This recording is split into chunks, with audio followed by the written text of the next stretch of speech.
How to make thumbnails for YouTube using Canva. Hello everyone and welcome back. In today's video, I'm going to be showing you guys a few tips and tricks that are going to allow you to build amazing thumbnails on Canva. So no longer do you have to spend hours and hours going back and forth trying to build the perfect thumbnail, because all thumbnails are is a formula, and when you are following that formula properly, then you're able to easily replicate it over and over on any platform, whether you're using Canva or any design tool of your choice. So today I'm going to be using Canva. Why? It's beginner friendly, anyone can use it, and you have a free version available that anyone can access. But I do recommend upgrading to the Pro because it gives you a lot more features, and you have a lot of different features that you can utilize to your benefit instead of having to pay multiple tools to do the same thing. So starting off, we're going to proceed with going into Create over here, and you can search on Canva, and you have AI search enabled as well. So if I search for YouTube thumbnails, you will actually see the ideal size. So that is 1280 by 720p. So you guys can see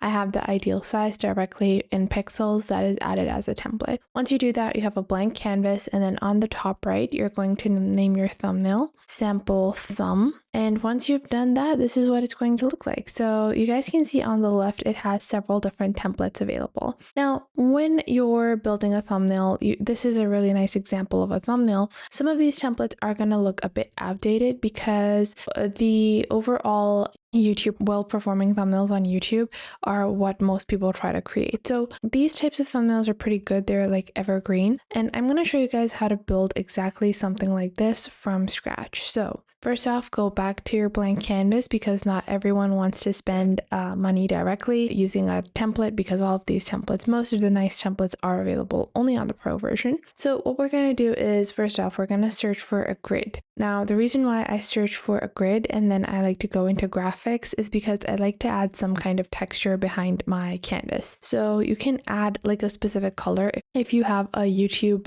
channel with a specific theme, a specific color, you're going to pick that. So for me, let's say that I want to go with like a pastel pink, because I really like pink. That's what I like. So I'm just going to add some pink over here. But honestly, pink is not going to be a very good performing thumbnail. I think gray would do way better than pink. So actually, I'm going to opt for gray because I do want something that's really nice looking. So I'm going to go with like a not too deep shade of gray. Then I'm going to add a grid on top. Now this is a basic grid on Canva. You can just search for grid and then go into graphics. Don't go into adding actual image grids because Canva also has that. So what I'm going to do is I'm just going to place the grid on over here like so. You can also change the size of the grid elements. I think that this is fine. Once I do that, I'm going to click on the top where it says transparency, and I'm going to make it pretty translucent. I don't want the grid to be too visible at all. I actually want it to be partially invisible. So I'm going to play around with the transparency. I think I like it at like 15. And you might say, hey, I can barely see it. And that's the point. You want the textures in your background thumbnail to be there, but they don't need to be too visible, because if they're too visible, they take focus away from your main thumbnail. So you're just going to add some texture. You can add any kind of texture. I like a grid. You can add something else. Then you're going to take your main character. Now, this is what you're going to see in a lot of YouTube thumbnails. They have one main person. I'm just going to be using an example person. So what we're going to do is that we're going to take an image. Let's say I want to take this image over here, okay? So, or maybe something that is completely free, like this image over here. So what I'm going to do is that I'm just going to save this image, and I'm just going to save it as sample. Then what I'm going to do is I'm going to go into Canva and then upload this image. Once I do that, you guys can see it has a background. Now this one has a plain white background, so it's going to be very easy to remove using Canva. Simply select the image and then click on background remover on the top, and it will automatically detect the background and then remove it. So I'm just going to wait a couple of seconds, and just like so, the background has been removed. Now to make this easier for me to work with, I like to crop the edges so that the image box is only around the actual image. Then I'm going to resize it, and now we have a resized version. Now here's where we make our thumbnails a bit interesting. If you click on an image, you can click on Ask Canva and you can ask it to change the style. You can ask it for a bunch of different things. Now, I don't recommend Canva for this because I think Gemini does a better job, and that is to change facial expressions. So when you're making multiple different thumbnails, you might want to change the facial expressions sometime. And if you do it on Canva, it's not going to be the best result. If you do it on Gemini, it's slightly better.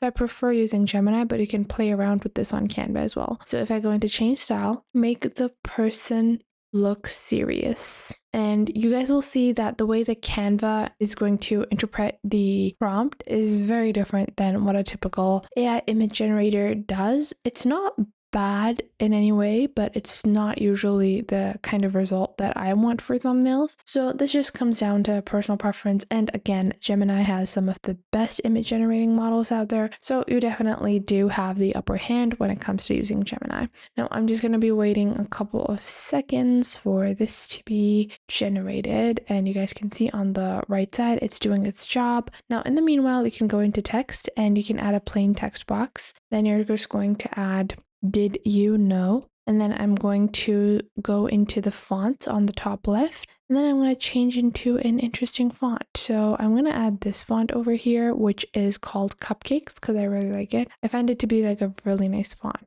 Then I'm just going to wait. On the right side, our image is still being generated, so I'm just going to wait. And then in the meanwhile, what we're going to do is that we're going to add another heading box. Did you know sugar is not that bad? And then what I'm gonna do is that I'm gonna place maybe this at an angle, and then I'm going to search for line in elements, and then I'm gonna go into graphics, and I'm going to search for like a simple line with turn, line with a twist. Yeah, and now we have a couple of these. I'm just gonna take this one over here, and I'm gonna place it over here like so. I'm going to change the transparency like this. And then I'm going to, yeah, you guys can see now it has generated the serious version of my image and it did a pretty nice job. So it looks a bit AI generated, but it's not too bad. I can honestly use this. And what I want to do, maybe if I want it to be change style, the guy looks surprised and is shocked. Open mouth, wow expression. And I'm just going to do that, and I'm going to show you guys the result for that as well. In the meanwhile, I'm going to go back into our text, and then you're going to go into elements. Then you're going to remove all the searches and just go into shapes. Once you go into shapes, go ahead and add a square. Now I like to usually add like a yellow background or a white background behind some of the text. So I'm just going to change this to like a yellow color, and I like the yellow to be pretty bright, and I like it to be very greenish yellow, not very, I don't like the red toned yellow. I like it to be pretty nicely toned. Then what I like to do is that the square looks a bit too boxy. So I can click on the top where it has corner rounding, and then I'm just going to add some corner rounding over here. And then you guys can see the sides and how you want the sides to appear. Obviously for us, we want it to be the same as it was. So I'm just going to opt for, how many sides did we have? I think we had 4 sides. Yeah, we're going to go with the 4 sides over here. Once we've done that, I'm going to play around with the text a little. And what I actually want to do is I want to change the font for bad. So I'm just going to select bad over here. And then you can change the font for one individual text element as well. I am not going to go with anything too extra, but I'm going to change this. So we're just going to wait a couple of seconds. I want to search for a corporate font. I'm going to use this kind of corporate font, and then I'm going to change like the color of bad into red, and then I'm going to make it like a deep red like this. And now you guys can see we have the surprised image. I'm just going to use this like so, and then I'm going to go into elements and do our final touches, and I'm just going to search for devil horns, and then I'm going to resize them and place them over the word bad. Now, of course, they're not going to be appropriately sized if I try to make it fit perfectly. So I'm just going to make it fit to size. Then I'm going to do Command C, Command V, And then what I'm going to do is I'm going to crop each one. So what we're going to do is we're just going to select this, then click on crop.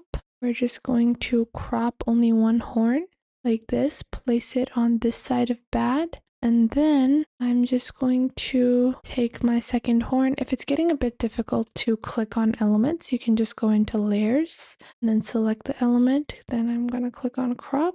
Going to crop the other horn and then place it over here, just like so. And just like so, we have an amazing thumbnail. Just click on share on the top right, click on download, and that is it. I hope you guys enjoyed this video. If you did, make sure to leave a like and subscribe.